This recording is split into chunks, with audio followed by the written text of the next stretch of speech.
ജയ് ഒന്നും മിണ്ടിയില്ല. നീ എന്നെ കെട്ടിപ്പിടിച്ചാ എനിക്കിത് സഹിക്കാൻ പറ്റുന്നില്ല എന്ന് പറഞ്ഞ് കരഞ്ഞത്. കരഞ്ഞു തീർന്നപ്പോൾ നീ ഇത് മറന്നു അല്ലേ? അത് സന്തോഷക്കണ്ണീരാ? എടാ എടാ പ്ലീസ്, ഇപ്പം ഞാൻ ഓക്കെ ആയി. അതെനിക്ക് മനസ്സിലായി. കാര്യം പറ. ഞാൻ അറിയാത്ത എന്തോ ഒരു പ്രശ്നം നിൻ്റെ ലൈഫിലുണ്ട്. അതെനിക്കറിയണം. എന്താ പ്രശ്നം?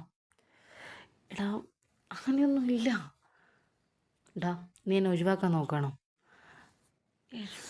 എടാ എന്താ ഞാൻ പറയാ നിന്നോട്? സത്യം, അതാണ് എനിക്ക് വേണ്ടത്. എടാ അപ്പുറത്ത് ഇപ്പോൾ കസ്റ്റമറോ മറ്റോ വന്നിട്ടുണ്ടാവും. നീ ചെല്ല്, നമ്മൾ രണ്ടുപേരും ഇവിടെ അവിടെ വന്നാൽ നോക്കാൻ ആളുണ്ട്. അതുകൊണ്ട് അത് നീ ചിന്തിക്കേണ്ട. നീ കാര്യം പറ. നിന്നെ ഇത്രയ്ക്ക് വേദനിപ്പിച്ച സംഭവം എന്താ?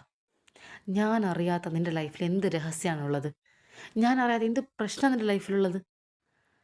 എടാ എനിക്കറിയാം നിൻ്റെ ലൈഫിൽ 1000 പ്രശ്നങ്ങളുണ്ടെന്ന്, അത് വേറെ കാര്യം. പക്ഷേ ഏകദേശം നിൻ്റെ ലൈഫിൽ ഇപ്പോൾ പ്രശ്നങ്ങളൊന്നും ഇല്ലാത്തൊരു സമയത്താണ് ഇപ്പം നീ നിൽക്കുന്നതെന്ന് എനിക്കറിയാം. കാരണം നീ ആഗ്രഹിച്ചതുപോലെയൊക്കെ നിൻ്റെ ജീവിതത്തിൽ നടന്നു കഴിഞ്ഞു. ഇനി അധികം ബാധ്യതകളോ പ്രശ്നങ്ങളോ നിനക്കില്ല. അപ്പം പിന്നെ ഇത്രമാത്രം നിന്നെ വേദനിപ്പിക്കുന്ന എന്ത് പ്രശ്നം നിനക്ക് വന്ന് അതെനിക്കറിയണ്ടേ? എടാ അങ്ങനെയൊന്നും ഇല്ലടാ. അപ്പം നിനക്കത് പറയാൻ താല്പര്യമില്ല അല്ലേ?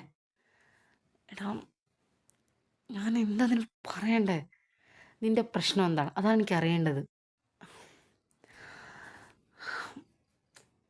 എനിക്കത് പറയാൻ പറ്റുന്നൊരു കാര്യമല്ലടാ. ചെറിയൊരു പ്രശ്നം ലൈഫിലുണ്ട്, അത് സത്യമാണ്. പക്ഷെ എനിക്കത് ആരോടും പറയാൻ പറ്റില്ല. വേറൊന്നുമല്ല, ആ പ്രശ്നം ആരും അറിയില്ല എന്ന് ഞാൻ ഒരാൾക്ക് വാക്ക് കൊടുത്തു പോയി. നിനക്കറിയാലോടാ, വാക്ക് കൊടുത്താൽ അത് പാലിക്കണം. എനിക്ക് കൊടുത്ത വാക്ക് പാലിച്ചിട്ട് തന്നെയാണ് ശീലം.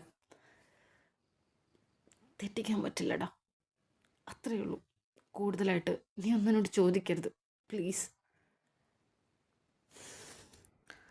നിനക്ക് നീ കൊടുത്ത വാക്കാണോ ഞാനെന്ന സുഹൃത്താണോ വലുത്? എടാ നീ എന്തൊക്കെയായി ചോദിക്കുന്നത്? ചോദ്യത്തിന് മാത്രം മറുപടി പറ.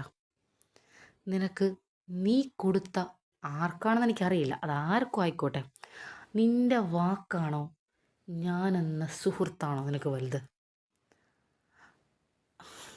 എടാ നീ ഇങ്ങനൊന്നും ചോദിക്കല്ലേ. നിന്റെ ലൈഫിൽ ഇപ്പം നടക്കുന്ന പ്രശ്നം